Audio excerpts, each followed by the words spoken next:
When you hit age 73, the IRS says it's time. It's time to start taking money out of your retirement accounts. These are called required minimum distributions, or RMDs. And there's one rule, one very specific rule that applies to your very first RMD. And it gives you the ability to delay it.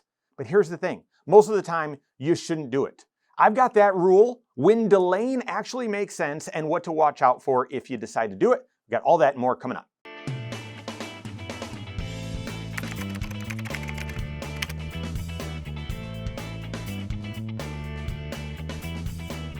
All right, let's talk about RMDs. Required minimum distributions are the IRS's way of saying you've had a tax break long enough. All those years of tax-deferred growth in your traditional IRA, your pre-tax 401k, 403b, the IRS has been patient. But starting at age 73, soon to be 75, they want their cut. Every year from that point on, you are required to withdraw a minimum amount from those accounts. And yes, you pay ordinary income tax on every dollar that you take out. Now, normally, your first RMD is due by December 31st of the year that you turn age 73. And then you have to take it each calendar year by 12/31 each year after that. But, and here's the rule that I want to talk to you about today, for your very first RMD and your first RMD only, the IRS gives you a one-time option. You can delay taking your first distribution all the way until April 1st of the following year. Not April 15th, April 1st. So what does that mean actually? Let's say you turn age 73 this year, 2026. Normally, your first RMD would be due by December 31st of this year. But with this one-time delay option, you can push that first RMD all the way until April 1st of 2027. That's the rule. One time, first RMD only, April 1st of the year following the year you turn age 73. Now, sounds like a gift, right? More time, more flexibility. Why wouldn't you delay? Well, here's why. If you delay your first RMD until April 1st of the following year, your second RMD still is due by December 31st of that same year. So let that sink in. You'd be taking two RMDs in one calendar year right off the bat.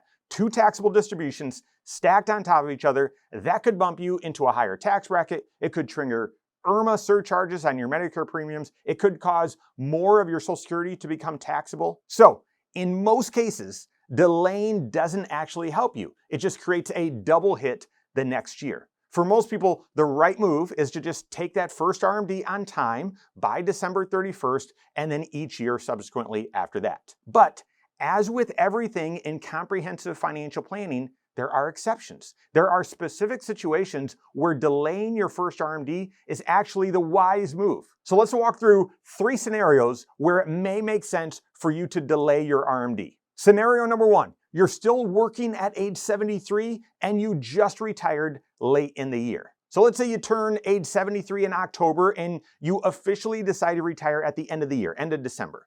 Your income for that year has been full, right? You're working the entire year, getting your full salary all the way up until December. You're already in a high tax bracket for that year. And in this case, taking an RMD in December on top of that earned income could push you into an even higher tax bracket. So here's where the delay could work in your favor. If you delay that first RMD to April 1st of the following year, your income in that following year will likely look very different. No more salary, maybe just some Social Security. Potentially you're in a much lower tax bracket. Yes, you still have to take the second RMD that same year by December 31st, but you've got two RMDs in that same tax year with a lot less income. So if your income's low enough, two RMDs in that same year might actually be better than stacking your first RMD on top of a full year's worth of salary. So run the numbers, work with your certified financial planner on that. But this scenario, late year retirement and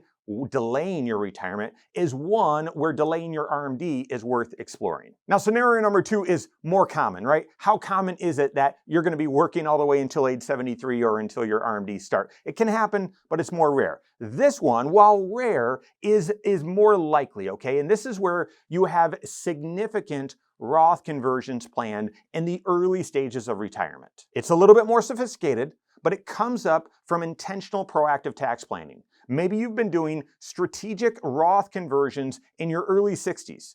You're converting your pre-tax dollars into your Roth IRA before your RMDs kick in. This is a smart move, one we talk about a lot here on this channel. But here's the wrinkle. Once you're required to take an RMD, you can't convert your RMD to your Roth. RMDs have to come out first, and then you can do Roth conversions above and beyond that, but most people don't. You can't redirect your RMD into a Roth conversion. So here's the strategy. In the year you turn age 73, instead of taking that RMD during that calendar year by December 31st, delay it until April 1st of the following year and do one last year of outsized or larger Roth conversions. This could be meaningful depending on your strategy. And yes, it would mean you've got to double up your required minimum distributions in the next year, but having a full year, another full year of more strategic Roth conversions could make a lot of sense for you. Now, this is a very specific tax planning window and it's not for everyone. It needs to be run through your full financial picture, income sources, tax brackets, Medicare thresholds, estate planning goals, all 6 areas of your financial life working together.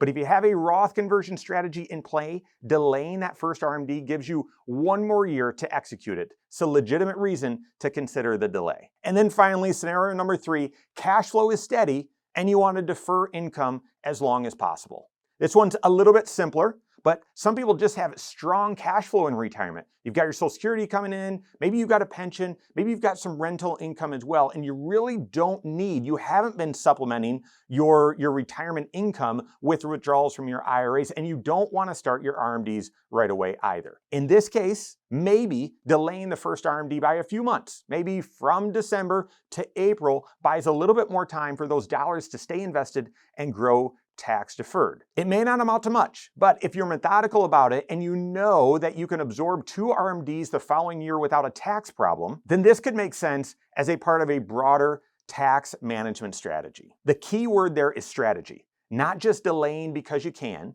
delaying because it actually fits in your plan. So here's what you need to make sure that you do. No matter what, if you're approaching age 73, or maybe you're already there, make sure you actually know your RMD amounts for the year. Your CFP should be calculating this for you every single year. It changes every year, so make sure that that calculation is done. That's step number 1. Second, if you do choose to delay your first RMD until April 1st, put that on your calendar right now. So many of us, when we're thinking about taxes, we think April 15th. No, April 1st, and it's not a soft deadline. If you miss it, the IRS can assess a penalty on the amount that you should have taken. You want to avoid that. And then third, if you have multiple retirement accounts, multiple IRAs, maybe a 401k, maybe a couple 403bs, make sure you understand how RMDs work across those various accounts. Those rules are a little bit different depending on the account type. For IRAs, you can aggregate all of your RMDs together and take them from just one of your IRAs if you choose. But 401ks, 403bs, they are unique. They have very different rules, so make sure you work with your CFP on that. So look, your first RMD and the ability to delay it is one of those rules that is unique enough that you might simply say, nah, that wouldn't benefit me, when in fact, you are in one of the rare situations where it actually would. But the decision on whether to delay or not, it touches your tax plan, it touches your income plan, your Medicare costs, your Social Security strategy, your Roth conversion timeline, all 6 areas of your financial life all at once. That's exactly why you need comprehensive financial planning, what we call one plan, strategy and execution to get all of those pieces working together. Not just checking a box on saying, yep, my RMD, that's done, but instead of making a wise strategic decision. Work with your certified financial planner on that. If you don't have a CFP on your team, you can contact one on my team. Find us online, Korhorn.com. That's Korhorn with K, wisemoneyshow.com. You can find us there as well, or give us a call, 574-247-5898. All right, there you have it. Go out and take your next wise step in your financial life.